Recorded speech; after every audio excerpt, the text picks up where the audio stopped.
but it's time. I'm so excited. Okay. All right, we live. Sonia? Hello? She froze. Sonia froze. Hold on, it's coming. Can you hear me okay? Okay, it's frozen. You there? Yeah. I'm here, but it looked like She's it's okay. frozen. You're okay now. Okay. Can I just tell you, if it freezes up, usually if you'll just click on your, down in the lower left hand corner, that icon of the video camera, if it freezes up, usually just click on that and stop your video for a minute Okay. or a few seconds, and then unclick it and make your video come back on. It Okay. usually will unfreeze Okay. 90% of the time. Then just stop the video. Yes, ma'am. Okay. So you're back. Electra, you disappeared. I'm back. All right. Okay, Sonia, we ready? Yes, ma'am. All right, all right.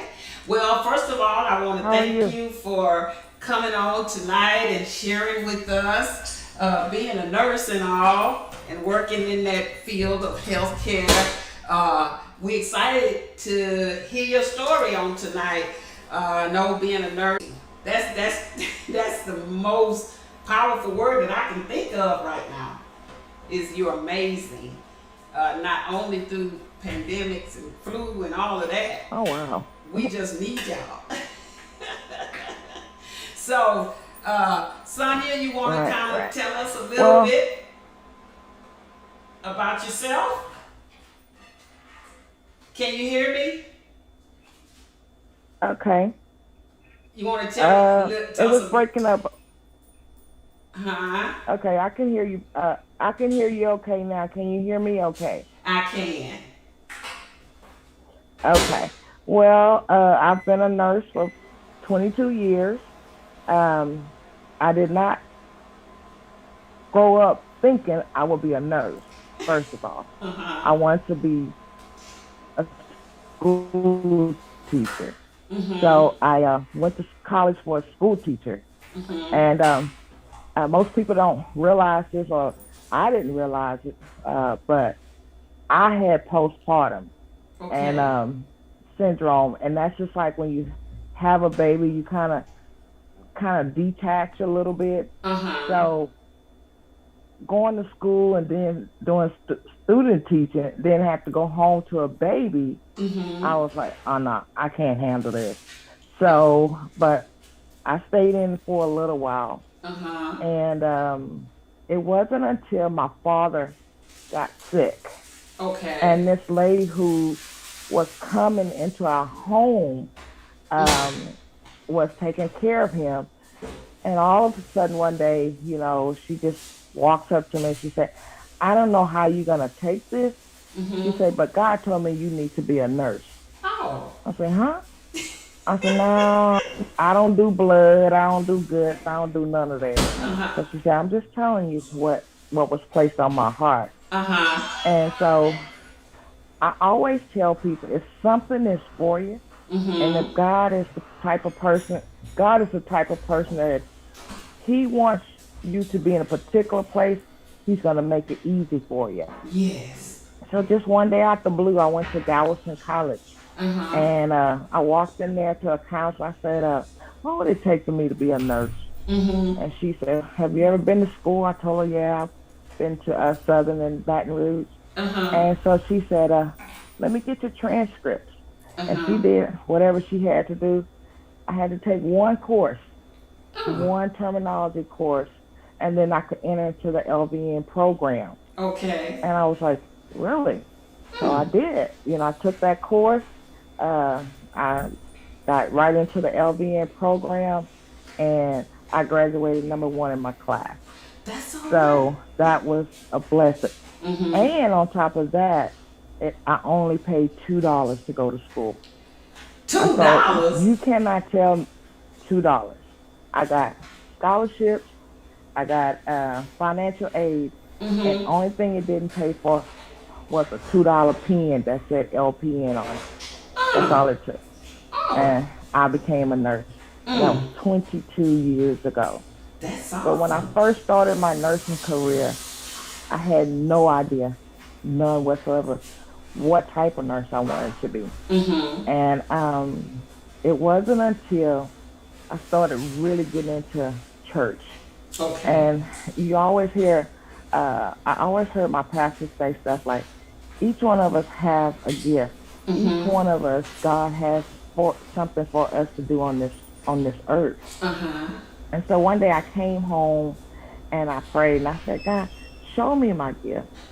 Show me what you want me to do for you. Yeah. And I just kept working, and all of a sudden it just changed to me. Your gift is in your hands. I was like, really? And so I started doing a lot of nursing towards wound care. And we would have wounds that were chronic, hard healing wounds. And for some way or another, I go in there and I heal that wound. Oh. I'm not lying to you. I would heal a wound. So they started calling me the wound guru because I could heal a wound. Oh. And so that's why I felt like that was my gift, was in my hands. Yes. So that's how I started working as far as learning wounds, taking every kind of wound care classes I can. Oh, I could at the time and still do. Okay. But so that's how I started off as nurse. Not wanting to be a nurse. Okay. Didn't take it. Didn't know anything about it. Yeah. But one thing that another thing that I want to tell you about as far as nursing, I feel like a nurse. Okay. Anybody can go to school and say that, hey, I want to be a nurse. But I think it's something that's within that person that's going to decide if they're going to be just a nurse or a nurse. Okay. Because I found out a long time ago, nursing is 90% common sense and only about 10% of what you learn at school. Oh, okay. Nursing comes from the heart. Nursing is a profession where you're going to meet people at their lowest moment. Okay. Most of the time at their lowest moment. And over this last year and a half with the pandemic, I've met some people at their lowest moment. Okay. They may or may not know that this may be the end of their time on this side. And if so, they just want somebody there to give them a little comfort, a little hope, some peace, a caring word. Yes. In that fashion. Yes. So I find myself ministering more in the settings that he places me in to let them know you're going to be okay. Yes. And what it takes to be okay. Okay. And that's really a big part of it, of nursing. Normally a nurse is the patient's advocate towards the doctors. Okay. So, because a nurse will spend more time with that patient than any doctor. Oh, okay. We will. Okay. So it's for us to go and say, hey, doc, what do you think about this? Or let's do this. Or the patient wants this. We're the advocate for that patient. So, in other words, we're their mouthpiece. We are the ones that talks to the doctor, relates to the doctor. Because a lot of times a doctor go in for 5 minutes, whereas a nurse may go in for 15 or 20. Okay. You can observe more that they may miss. Okay. So you always want to keep in mind to be that patient's advocate. Okay. Okay. In a nutshell. Good. That's good. So another thing with nursing that I've gotten out of it over these 22 years, I've been a home health nurse, an ER nurse, just if you name it, pretty much I've done it. I've had it except for pediatrics. Couldn't do peds. Okay. But in my nursing career, I have come across a wide variety of people, of patients. Okay. Some been rich, some been poor, and still the goal is their patience. Okay. You know what I'm saying? Yes. And you want to treat them all like people. They Mm-hmm. have heartbeats, they have feelings, they have pain. Mm-hmm. You know what I'm saying? Yes. So Yes. you want to connect or do what you can to comfort a patient. Yes. I've worked in Yes. hospice, and Oh, okay. everybody's like, hospice, oh my goodness, hospice. Mm-hmm. But one thing that most people don't know about hospice, first of all, Mm-hmm. the average person can stay on hospice for 2 years. Oh, yeah? 2 years. Mm. hmm Oh, Most okay. people didn't know that. Most people think that when you go on hospice, you're finna die. You're That's what about to I die. always Oh, it's over thought. with. That's what I always And it's thought. not like that. And Okay. that it's not the way hospice is designed. Now, some people get on hospice and they transition quicker than others Mm-hmm. because of the diagnosis. Okay. I have had hospice patients where I've seen it one time, and I've had somebody see it up to 2 years.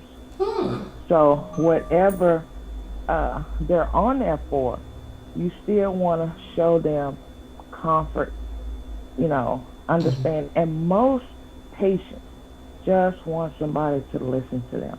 Okay. That's it. That's it. Mm. Advice. What can I do? Mm-hmm. How would this help?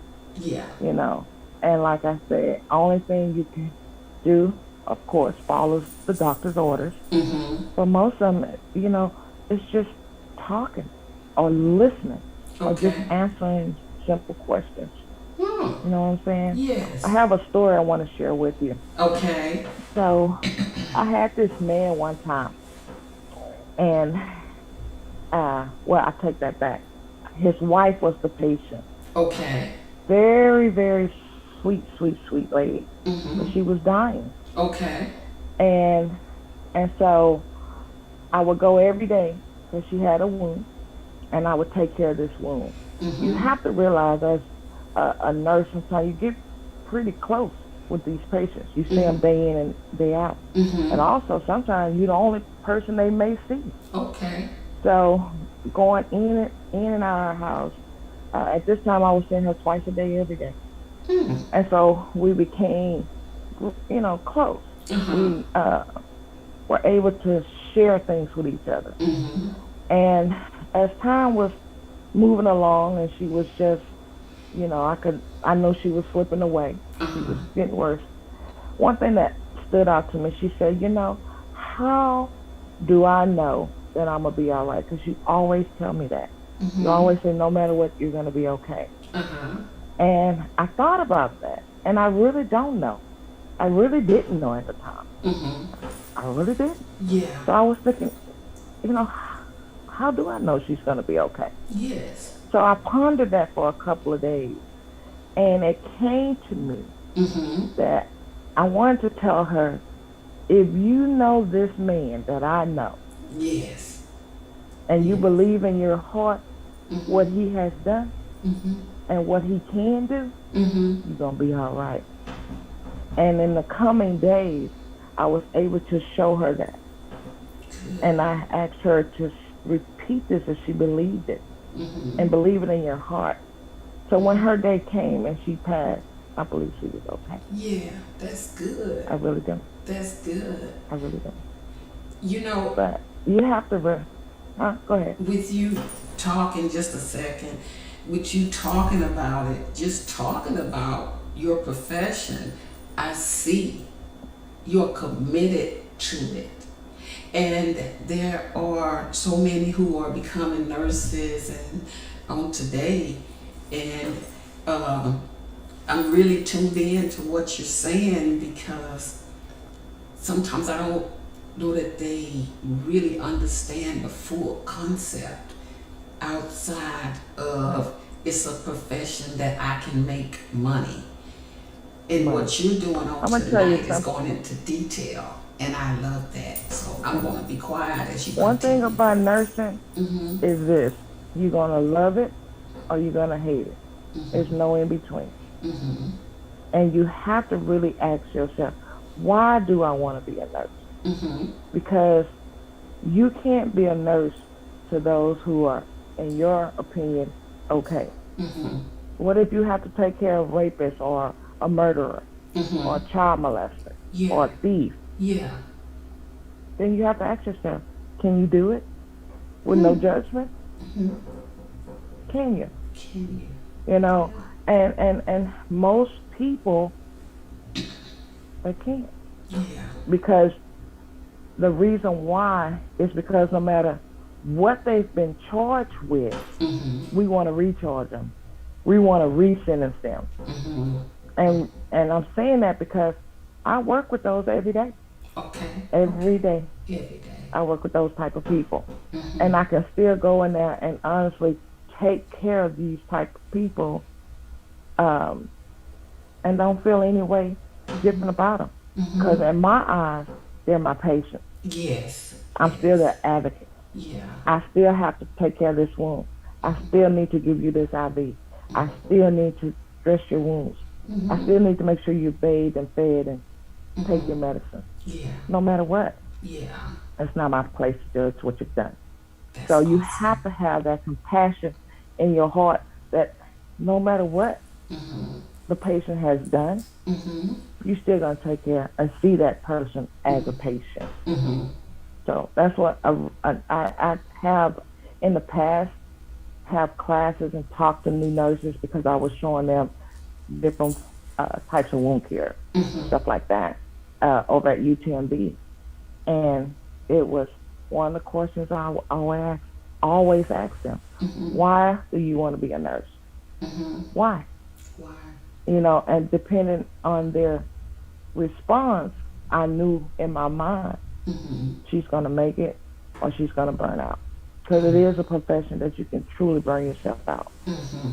But and I don't know, why I've lasted too long, Mhm. 22 years, other than I Mhm. truly, truly enjoy nursing. Mhm. And it's crazy because my family and friends, they just, I could be off in the mall, anywhere, Mhm. and I'm diagnosing people passing by. And she knows she needs some Ted hose on. She Mhm. knows you got to pick up some legs, And Yeah. I'll tell, little people, you go home and you put your legs up now when you get home. Get Mhm. that fluid off of you, Mhm. different stuff like that. Mhm. But, and as well as, you the family doctor, even though you're not a doctor. Yeah. You the doctor to your friends. Mhm. Everybody call you to say, hey, well, what can this be? Yeah. And my response is, go to the doctor. Yeah. Yeah. But also with the pandemic, I can't stress enough Mhm. how much of importance it is for hand washing and Oh. wearing a mask. Mhm. Those two things alone, you will see a difference. Mhm. The vaccine works. It works. You know, it was if a person is vaccinated, Mhm. it lessens your chance of how bad the disease will affect you Mhm. versus someone who's not vaccinated at all. Mhm. So you hear a lot of time, well, the government can't tell me what to do, or I'm not going to do this. Mhm. I'm just saying, if it's not for you, if Mhm. you don't take the vaccine to save your life, Mhm. you know what I'm saying? Yes. At least think of those other people that you're around. You may have brothers and sisters and kids and grandkids. Mhm. Protect them Protect them. Mhm. because you want to tell those same kids and grandkids and brothers and sisters, protect. I'm so sorry. Oh, I lost you somehow. There, you back. You back. I'm there. Protect that loved one. Protect your grandma. Protect your grandfather. You Mhm. know, just simple hand washing and wearing a mask Okay. and get vaccinated. Mhm. Mhm. I do recommend that people, women especially, Mhm. over 55 Mhm. or none that are not planning on having any more babies, be afraid of shots. Mhm. I'm scared of needles, scared of shots. There's one, the Johnson and Johnson. It's just one shot. You Uh-huh. know what I'm saying? Mhm. take at least that one. You don't have to do the Pfizer, the Moderna, where you may need two. If that's the case, take one. Men, take the Johnson and Johnson. Yeah. You know, Mm-hmm. so it's because it's very, very important. We need to reach a certain number, Yeah. and just like anything else, there's Mm-hmm. always going to be a break off from the virus, and Mm-hmm. and there may be another break off, but you have your basic covered. You have the basics covered, at least with the one shot of Johnson and Johnson or Mm-hmm. the two Pfizers and Moderna. Yeah. And it's very important. Yes. And now that it's flu season, take your flu vaccine. Yeah. You know what I'm saying? On top of that, because the flu and the COVID, they come in the same family. You know what I'm saying? Mm-hmm. They may be distant cousins, so to speak, Mm-hmm. but one can lead to the other, or lead to pneumonia, and all these type of viruses causes death in some situations, and in some elderly and younger people. Sonia, can I ask you a question? Yes. Have you experienced personally witnessed people who didn't get the vaccine, how it affects their family when when they get COVID because they didn't get Okay. the vaccine? How families deal with it and cope with it? Because I think that's what people aren't understanding. I love what you just said about don't do it for yourself, do it for your family. So Right.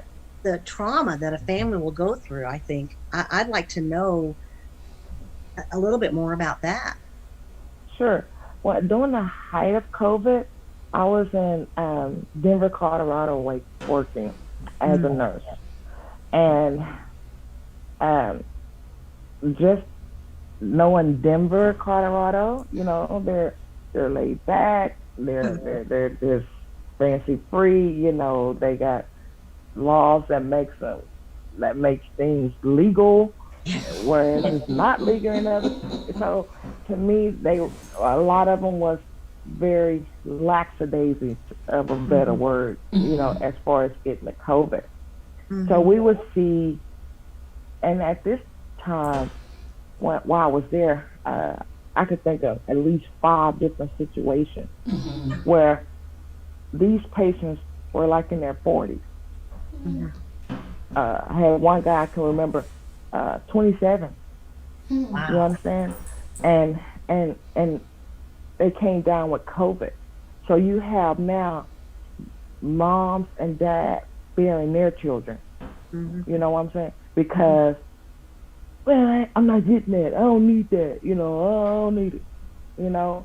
So it's very hard, first of all, for any loved one to have to bury someone that they love. Mhm. Mhm. And then when you could have simply just have gotten yourself a vaccine to at least give yourself a fighting chance.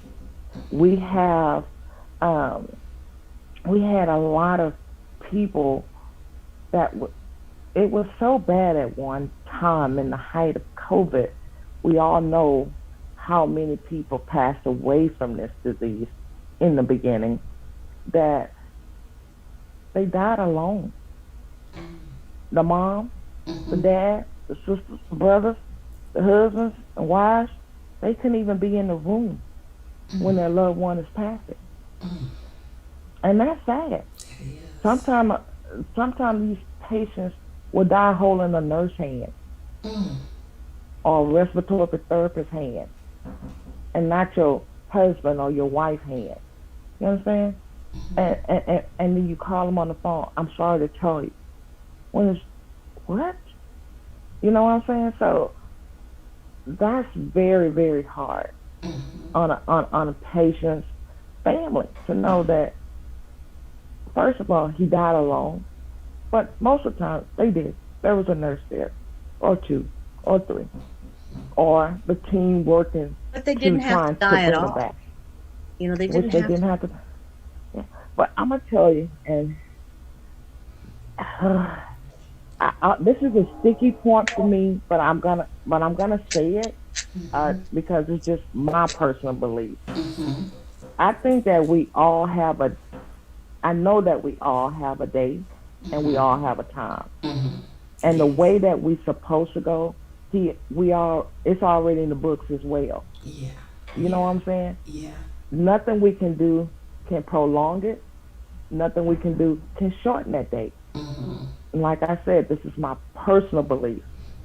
So no matter how or what you can do, that day won't change.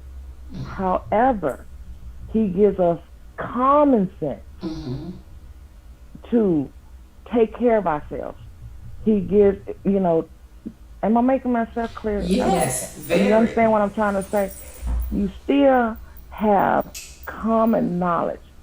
If you have a cut, what you gonna do? You gonna put a Band-Aid on it. So if there's a lifeline, use your lifeline. Yeah. Yes. So in the event with the vaccine, that's the lifeline. So who's to say it won't prolong, but at least you had the free will to choose it. Yeah. Versus not to choose it. But whatever your date is, that's not going to change. Right. It's not. Right. But you have the free will to at least make healthy choices and whatever respect there is to at least keep yourself healthy. Yes. We come up, they say, well, don't eat a lot of fats, don't eat a lot of carbs, and don't eat a lot of, and we consciously don't. Yeah. So what's the difference between a doctor saying, well, if you do this, you won't have diabetes, or you do this, you won't have high blood pressure. Then if you take this vaccine, you lessen your chances of getting COVID. Yeah. What's the difference? It's not. Nothing. It's nothing. It's not a difference. And I don't want the government telling me, or I don't want to take a shot. What? It's just so political now. People made it and put a political piece to it, and it's hurting so many people. And people are grieving. Literally, their family members are still alive, but they're grieving because they want them to get vaccinated with just the thought of, if you don't, I could lose you. That's still, people are here, but people grieving when they actually still looking at their family. But the grief comes from, I don't want to lose you. And it's a mental thing. And I believe when they made it so political, that a lot of people not understanding. People who have and they want more, so they use the minds of people who don't have, and they keep them in these positions because I know it's a reality in life. There are people who never have thought on their own. Somebody else always told them what to do, and that's how they have functioned in their lives. And so now we're just seeing a larger population that we probably didn't know as many people were out there that weren't controlling their lives. But now we see there are so many people because they're following after things that are not true, and no matter what you tell them, that's what hurts my heart. Because no matter how hard you guys work, from the nurses to the doctors to the physical therapists to the people that give you the treatments, oxygen treatments, and all of that, no matter how hard y'all work, you've got people who are so full of greed that have gotten in the minds of these people. It's like it makes y'all's job harder. And to me, how can you say that you appreciate and love those in the healthcare field, whether it's EMT, or even teachers? How can you say you want the kids back in the school, but you don't want to get them vaccinated?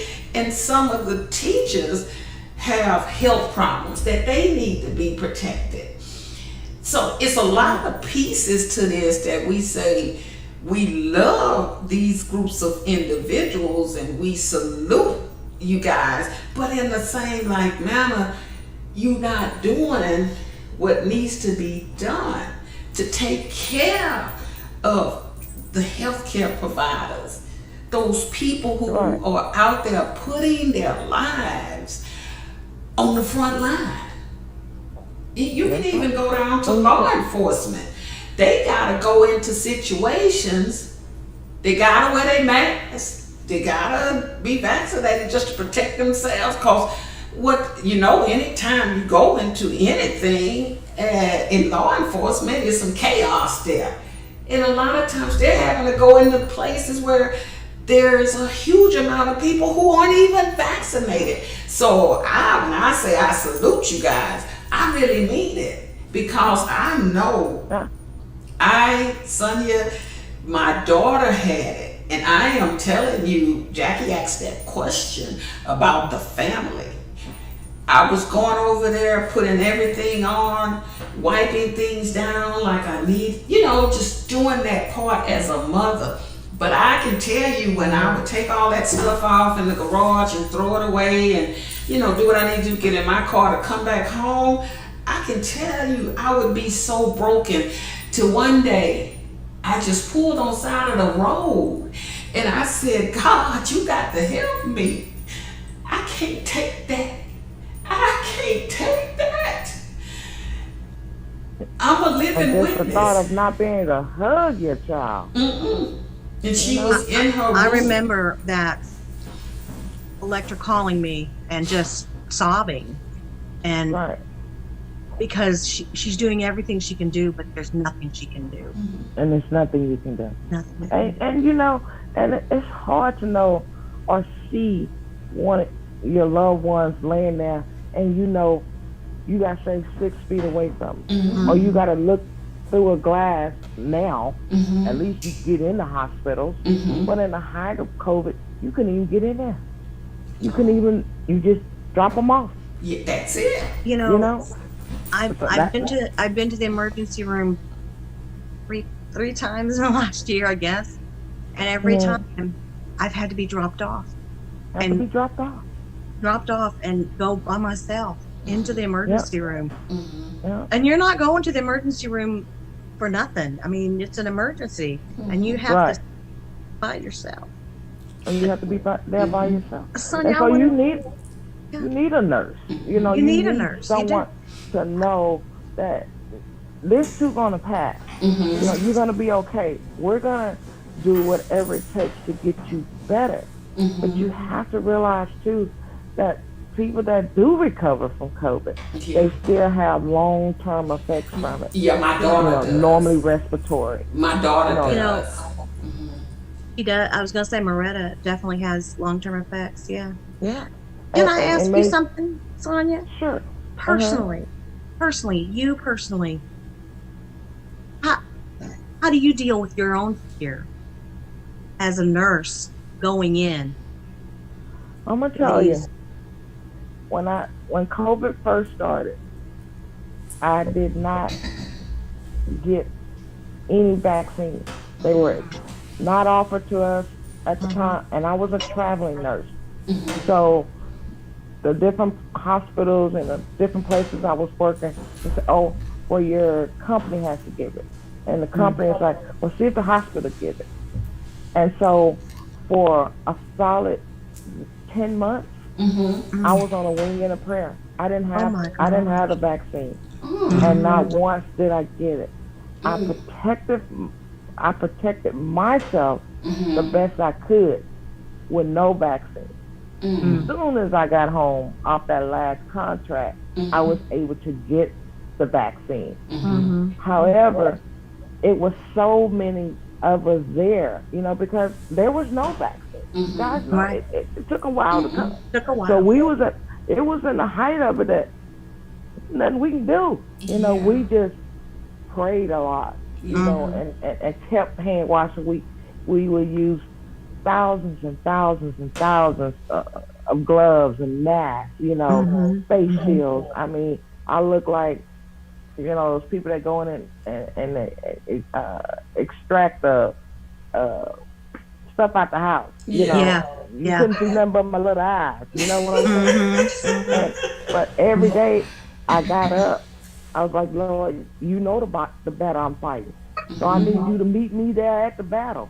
And the same way at when I get off and eat, and as nurses, we would just hug each other and say, another day, we made it. We made it another day. Wow. And at one point, I was taking care of cancer patients. Mm. I mean, working at a cancer hospital, nothing but them. Mm. And you would just think to yourself, you know, is this my day? Will I get sick this day? And we would all look around and then like, sneeze. Ooh. Don't sneeze. Don't blow your nose. Don't do none of that. You can't do none of that. And if But somebody yet, did, I bet you're sitting there thinking, oh do my they God. have it? Yeah. What is it? Yeah. You know? And they it's allergies. There's no such thing as allergies during COVID during that time. We don't know what allergies is. So, and it's such a stigmatism with even today. If you actually do have allergies, and people look, oh my gosh, you got COVID.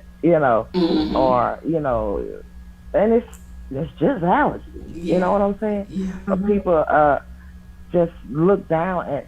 And another thing too, a person who has had COVID and has fully recovered, Yes. they're just just as healthy as you and I. But there's this little thing over their heads, and people, nobody want to be around them, and it's like they got leprosy or something. Yeah. That woman is healed, Yeah. and people just like, well, she had COVID, I ain't going around her. She had. That's what you said. She had, not have. Yeah. And so many people don't want to tell you they have COVID or symptoms of it. Yeah.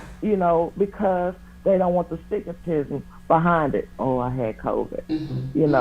The way people can make them feel. Yeah. But I don't care. It's free testing now. They're free. Yeah. Go get it. Yeah. The vaccines are free. Yeah. Some places are paying you to come and take it. Yeah. Go get the shot and get your gift card.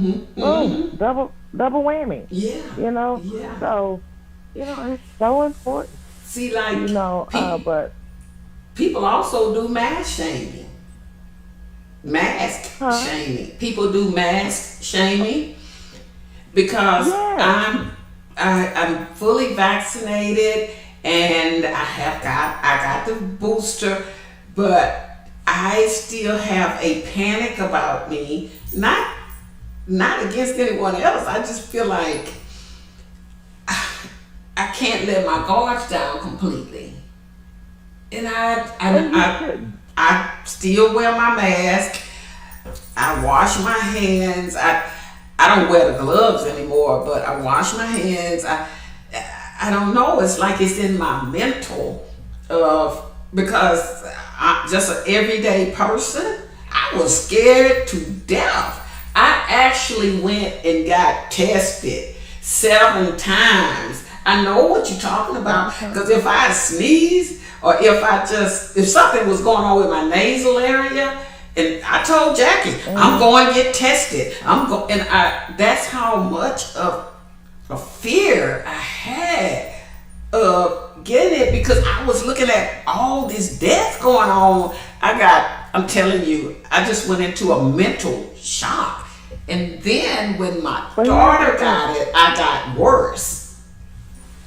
Right. But you have to realize though, Electra, that the vaccine is here. The information that they put out is not to scare you, it's to help you. But it goes again, and when I was talking about just common sense. You have common sense to go get the shot. You know what I'm saying? You have common sense to wear a mask. You have common sense to wash your hands. Sanitize. But it's not to make you afraid to be around others. You understand what I'm saying? You can still be in a room, even with people that you're not related to or you haven't been around, and still have a little distance. You don't, but it's okay to hug your kids. It's okay to hug loved ones and friends. It's not to put fear in us that we have to be alone, and even if you have had COVID or recovered from COVID, that you shouldn't be around anybody. That's not true. It's not You true. still need love, you know, and you should feel okay. Just do common sense things to keep yourself healthy. That's it. And I think, I have a, go ahead. go ahead. Well, I was I just have going to a, say, sorry, Sonia, you go ahead. okay. I was gonna say, like, I have a 2-month-old granddaughter. I've been vaccinated, so I'm not gonna not. Why would I not get vaccinated knowing I have a 4-year-old grandson and a 2-month-old granddaughter? Why would I be that mean to them? Right. You understand what I'm saying? So you want to protect loved ones, their parents.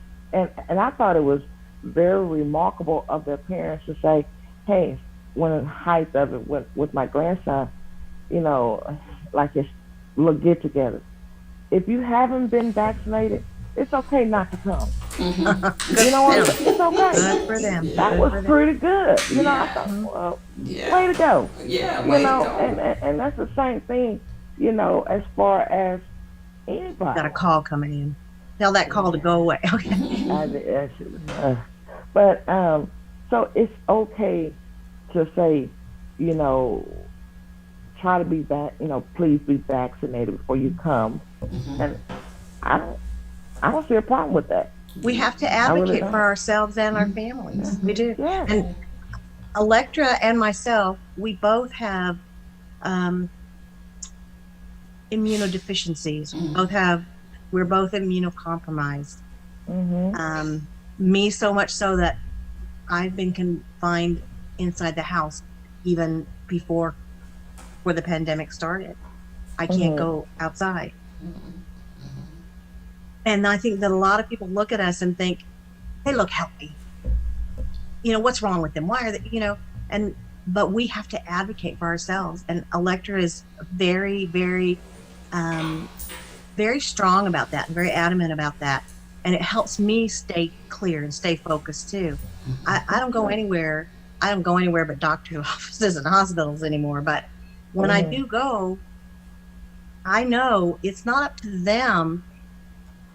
I hope that they are encouraging everybody to be vaccinated and to wear masks and whatnot.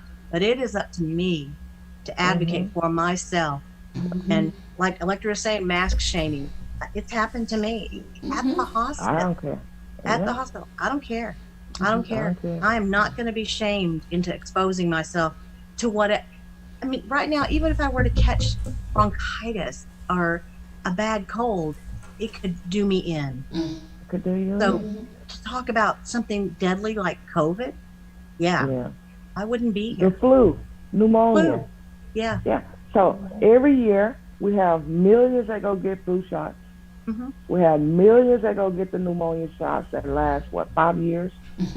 But you want to say, well, I don't want the COVID. What's the difference? What's the difference? We all get immunized and vaccinated before we're allowed to go to school, and we're children. Yeah. So what's All our different? kids. What's the difference? What's the difference? Give your loved ones a fighting chance. Give your kids a fighting chance. But you want them out the house. You want teachers to teach them, but yet still you want to expose the teachers or expose this kid to all the other little Johnnies and Marys in their classes. Who parents say, you know what, I'm going to go ahead and get my kid vaccinated. But you want those who don't still want their kids to go and play with little Johnny and little Mary. Is that fair? No, that's not fair. A friend of mine that was on this show, on this podcast, and she shared an enormous amount of information, her being a teacher.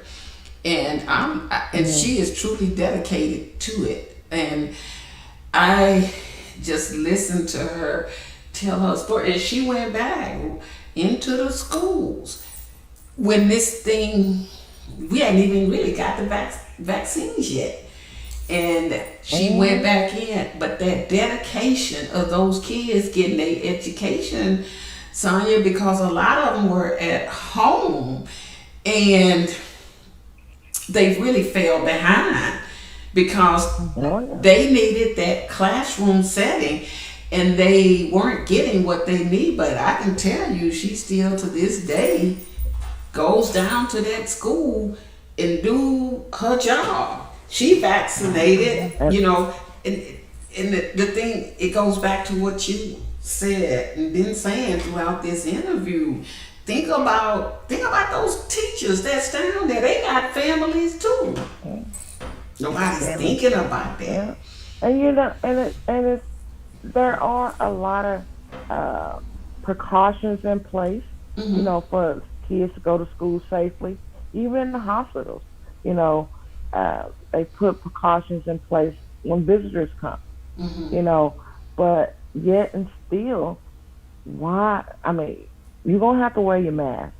You need to use a hand sanitizer if you can't wash your hands. At least sanitize them, you know, because if you come into an area, you know, where these people are already sick, you know, or like you said, their immune system is not as healthy and strong as others, you're putting them at risk, you know.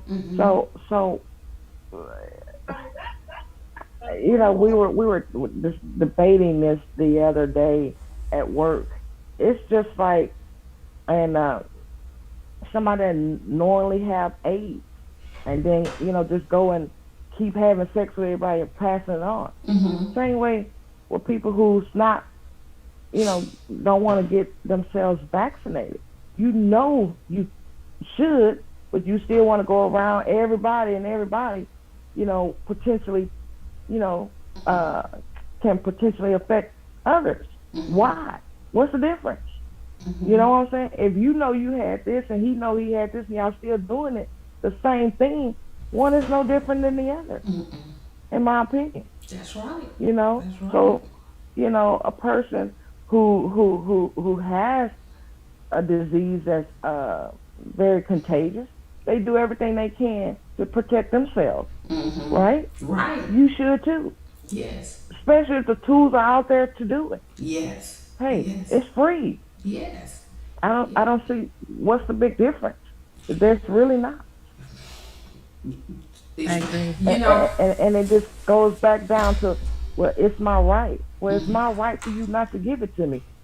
You know, but you still want. But if they get it, then they want us to do everything we can to save their lives. Yeah. You know what I'm saying? Yeah. Or millions, thousands and thousands of dollars worth of bills. You know, where it could have been so easily prevented. Yeah. So You easily.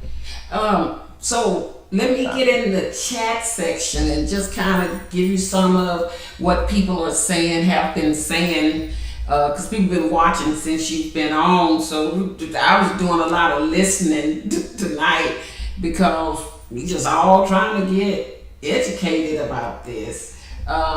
So let me run through some of the chat section. We have a viewer just speaking from when we first came on, just saying good evening to everyone.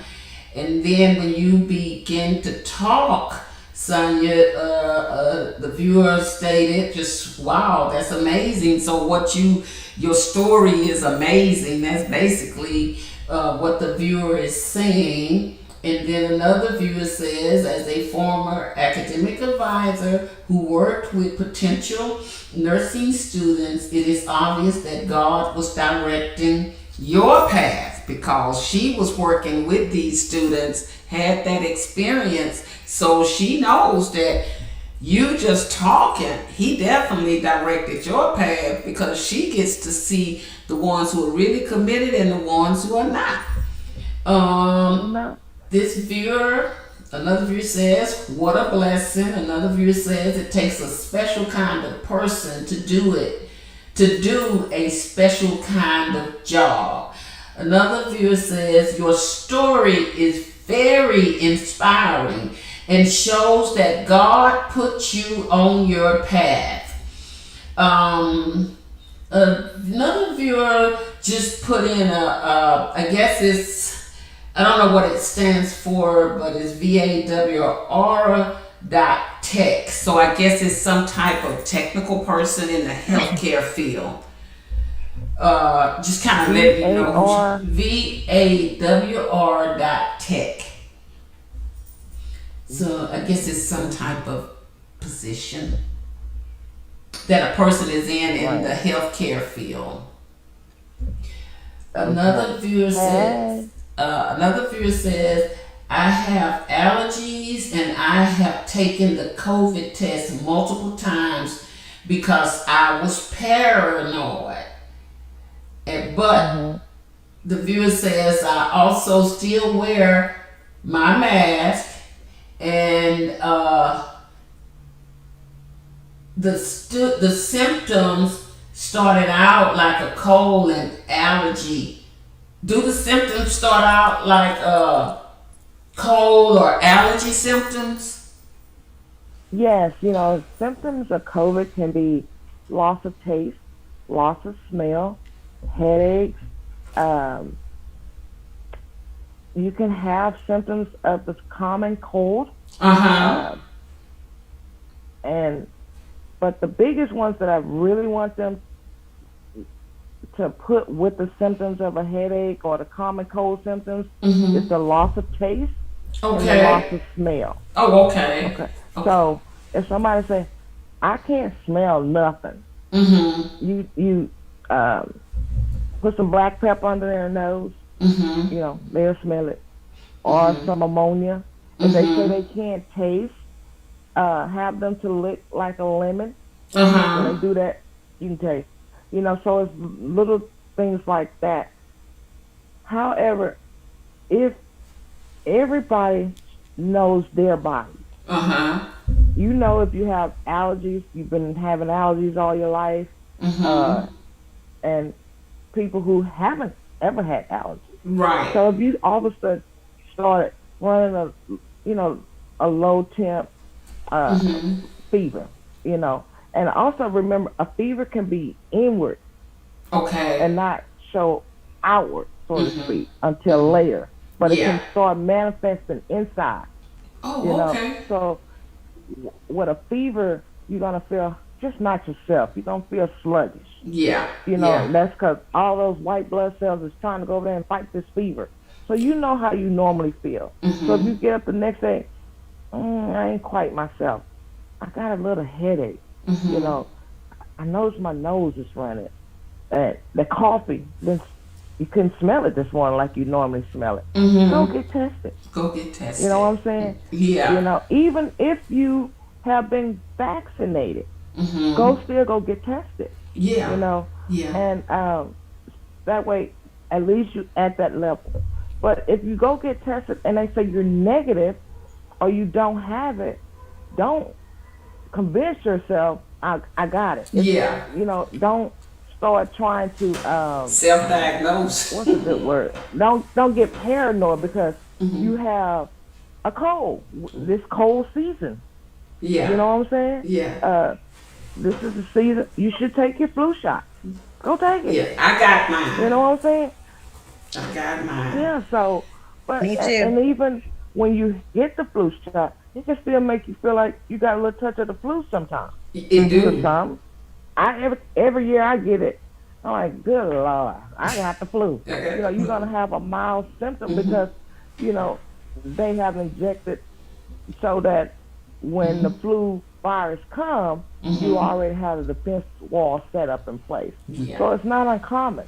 But you have to realize if you have allergies, this is the time you're gonna have. Other year your allergies may kick up. So don't get afraid if you feel like you have those symptoms. Get tested. Don't be afraid. Get tested. And then that way you can move that out your mind. So we have 5 minutes. So I'm gonna ask Jackie. Do you have anything else that you want to say to Sonia? Ask her. The only thing that I want to say is thank you. And I'm saying it to you to say it to all the nurses who've ever touched my life. I will tell you that my mother and my grandmother were both nurses, and I have stories of theirs that I could tell. But I prefer to hear people who are still with us, their stories. But whenever things have happened, you know, I remember when I sliced my finger open last year, going into the hospital, and the emergency room is full of people who were there with COVID symptoms. And here I am with a bloody finger. And the nurse was like, you come with me. I don't want you out here with these, you know, let's protect you. That nurse protected me like I was her own child. And my thank you is to all the nurses, but I'm saying it to you. Thank you, Sonia. Thank you. And I tell you one thing, I love nursing. Now that I've been a nurse all these years, I couldn't see myself doing anything else. I mean, I truly get up every day going to my job knowing that I'm going to make a difference in somebody's life. That's all right. You know, I get pleasure out of knowing that when I tell someone, the knowledge that I'm giving to someone else, they can use it to better themselves. All right. You know, and also nursing is not all sometimes about take this medicine, don't do this, don't do that. It's not. I don't want any new nurse to think it's just work. We have tasks that we need to do, but it's not all about that.